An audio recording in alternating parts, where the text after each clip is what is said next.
ఈ తెలంగాణ రాష్ట్రంలో నందమూరి తారక రామారావు గారికి అభిమానులు ఉన్నారు, నారా చంద్రబాబు నాయుడు గారికి సహచరులు అనుచరులు ఉన్నారు.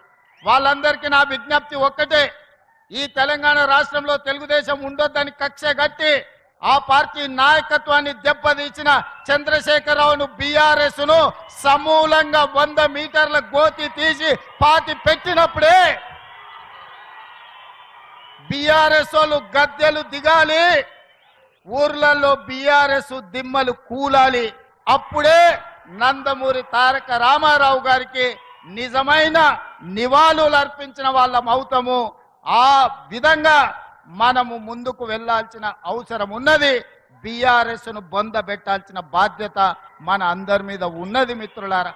అదే విధంగా రెండవ వ్యక్తి ఉచిత కరెంటును అందించిన వాడు, ప్రతి పేదవాడికి ఇందిరమ్మ ఇల్లు ఉండాలి అని 2004 సంవత్సరంలో ముఖ్యమంత్రిగా మొట్టమొదటిసారి బాధ్యత చేపట్టిన ఎల్బీ స్టేడియంలో మొదటి సంతకాన్ని రైతులకు ఉచిత కరెంటు ఇవ్వాల్సిందే. తెలంగాణ రైతాంగాన్ని ఆదుకోవాలి. కాలిపోతున్న మోటార్లు, పేలిపోతున్న ట్రాన్స్ఫార్మర్లను అన్నిటిని కూడా సరిదిద్దాలి అని ఉచిత కరెంటు మీద మొట్టమొదటి సంతకం పెట్టి ఆనాడు ఉచిత కరెంటు రైతులకు ఇవ్వడమే కాకుండా దాదాపుగా 1300 కోట్ల రూపాయల రైతుల బకాయిలను రద్దు చేయడమే కాకుండా వేలాది రైతుల మీద ఉన్న క్రిమినల్ కేసులను రద్దు చేసి మొదటి సంతకం పెట్టింది డాక్టర్ వైఎస్ రాజశేఖర్ రెడ్డి.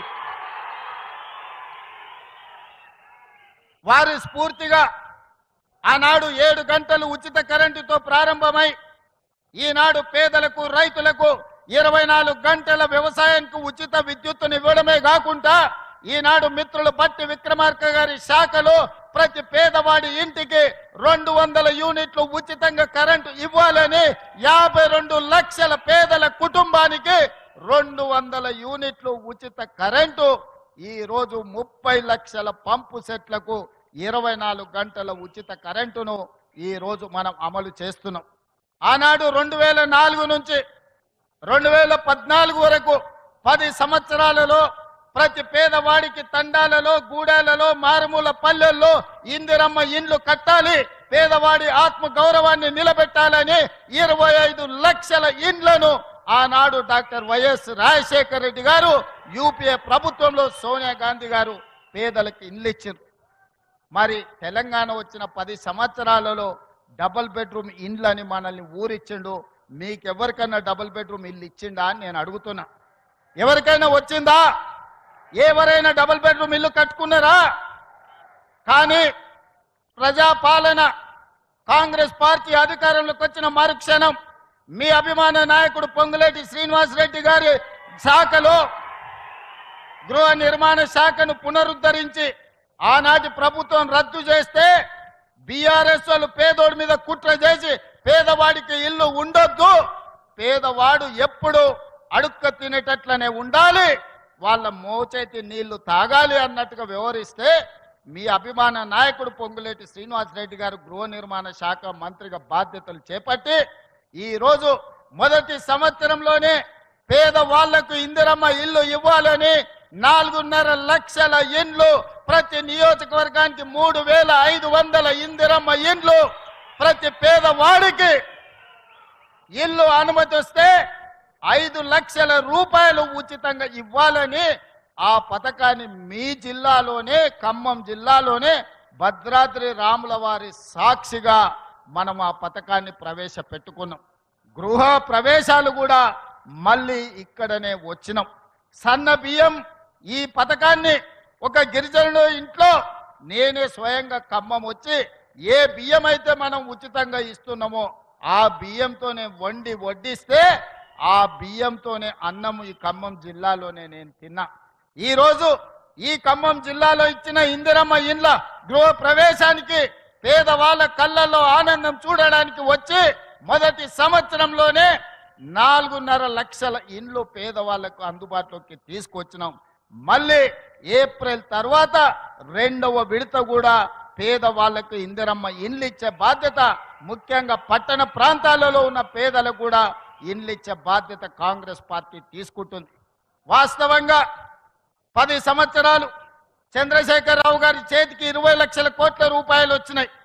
20 లక్షల కోట్ల రూపాయలు ఎక్కడికి పోయినావో నాకు తెలియదు, కానీ ఒకవేళ ఆనాటి ప్రభుత్వం సంవత్సరానికి 2 లక్షల ఇండ్లు కట్టున్నా 10 ఏళ్లలో 20 లక్షల ఇందిరమ్మ ఇండ్లు పేదవాళ్లకు కట్టించి ఉండే అవకాశం ఉండే.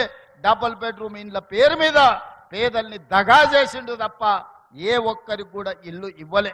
అందుకే ఈనాడు ప్రతి సంవత్సరం మన వెసులుబాటును బట్టి ప్రతి పేదవాడికి, చివరి పేదవాడికి కూడా ఇందిరమ్మ ఇల్లు మంజూరు చేసి ఆత్మ గౌరవంతో బ్రతికే విధంగా ఈ రోజు ఇందిరమ్మ ఇండ్లను కొనసాగిస్తున్నాం.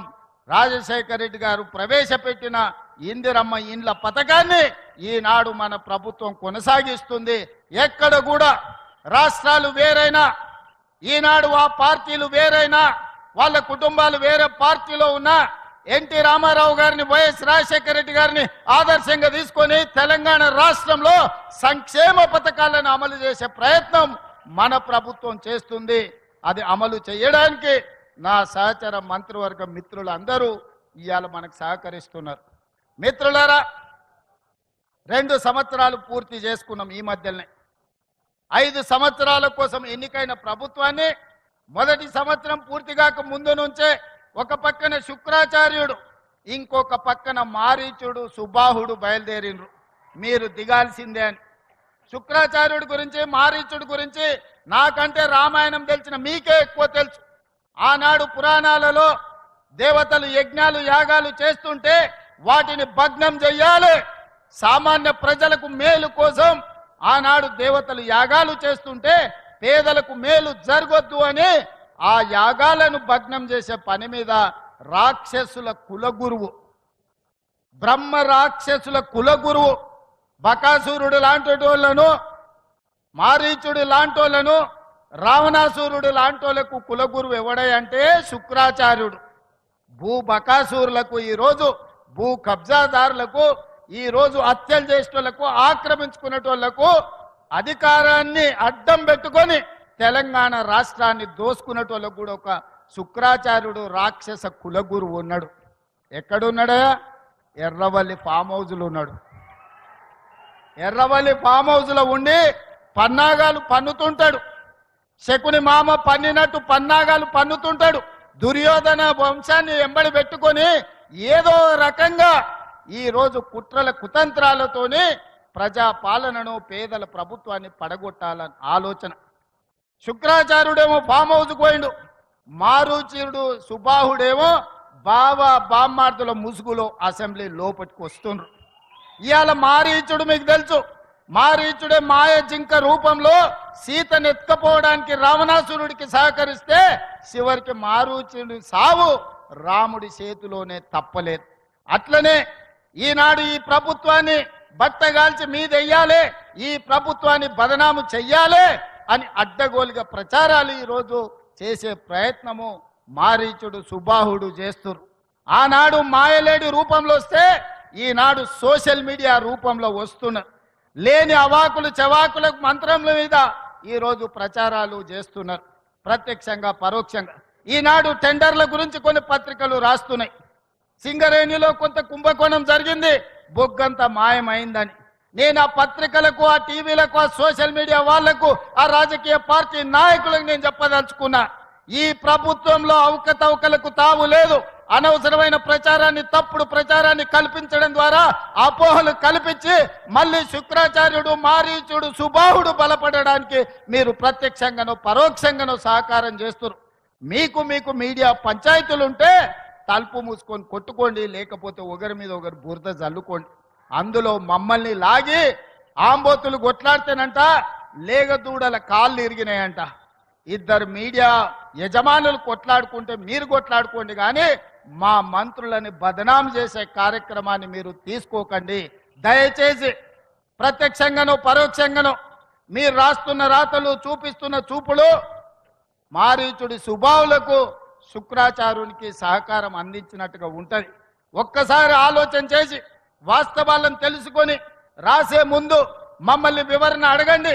తెలంగాణ రాష్ట్ర ముఖ్యమంత్రిగా రోజుకి 24 గంటలు, సంవత్సరానికి 365 రోజులు ప్రజా జీవితంలో ఉన్న, ప్రజలకు అందుబాటులో ఉన్న మీడియాకు కావాల్సిన వివరణ ఇవ్వడానికి తెలంగాణ రాష్ట్ర ముఖ్యమంత్రిగా నేను సిద్ధంగా ఉన్నా. ఏదైనా వార్త ఏ టీవీలో వచ్చినా, ఏ పేపర్లు వచ్చినా, ఏ సోషల్ మీడియాలో వచ్చినా నా ఎమ్మెల్యేల మీద, నా ఎమ్మెల్సీల మీద, ఎంపీల మీద, మంత్రుల మీద ఎవరి మీద ఆరోపణ వచ్చినా వాళ్ళందరికీ నాయకుడిగా, కుటుంబ పెద్దగా అది నా గౌరవానికి భంగం కలిగిస్తుంది, నా నాయకత్వం పట్ల అపోహలను కలిగిస్తుంది. ఇలాంటి విషయాలలో ఎలాంటి కాంప్రమైజ్ లేదు. మా మంత్రుల మీద ఏదొచ్చినా రాసే ముందు నన్ను వివరణ అడగండి. ఈ ప్రభుత్వాన్ని అందరినీ సమన్వయం చేసుకొని, అందరి సహకారం తీసుకొని, అనుభవజ్ఞులైన తుమ్మల లాంటి వాళ్ళ అనుభవాన్ని తీసుకొని ఈరోజు ఈ ప్రభుత్వాన్ని నడుపుతున్నాం. 24 గంటలు పని చెయ్యాలి అంటే, సమ్మక్క సారలమ్మ గుడిని 100 రోజుల్లో పూర్తి చెయ్యాలి అని అంటే ఆ బాధ్యతను మీ అభిమాన నాయకుడు పొంగులేటి శ్రీనివాసరెడ్డి గారికి బాధ్యత ఇచ్చి 100 రోజుల్లో అమ్మవారి మందిరాన్ని నిర్మించాలి అని 24 గంటలు వారిని అక్కడనే పెట్టిన. ఢిల్లీలో ఏ అవసరం ఉన్నా, ఏ ఆర్థిక మంత్రితో మన రాష్ట్రానికి రావాల్సిన నిధులు కావాలన్నా, ఇతర శాఖల అనుమతులు కావాలన్నా బట్టి విక్రమార్క గారిని కాలుకు బలపం కట్టి ఢిల్లీలో గల్లి గల్లి తిప్పి ప్రతి మంత్రి దగ్గరికి పంపించి రాష్ట్రానికి రావాల్సిన అనుమతులు, నిధులను రాబట్టుకునే ప్రయత్నం చేస్తున్నా. ఇది ఉమ్మడిగా మా ప్రభుత్వం నడిపిస్తున్న విధానం. గతంలో ఉన్న ముఖ్యమంత్రులు ఏకపాత్రాభినయం చేసేది. దుర్యోధనుడు వాళ్ళే, దుశ్శాసనులు వాళ్ళే, సుయోధనులు వాళ్ళే, ఇట్లా ప్రతి పాత్ర ఒక్కడే ఏకపాత్రాభినయం చేస్తాడు. మా దగ్గర అట్లా కాదు.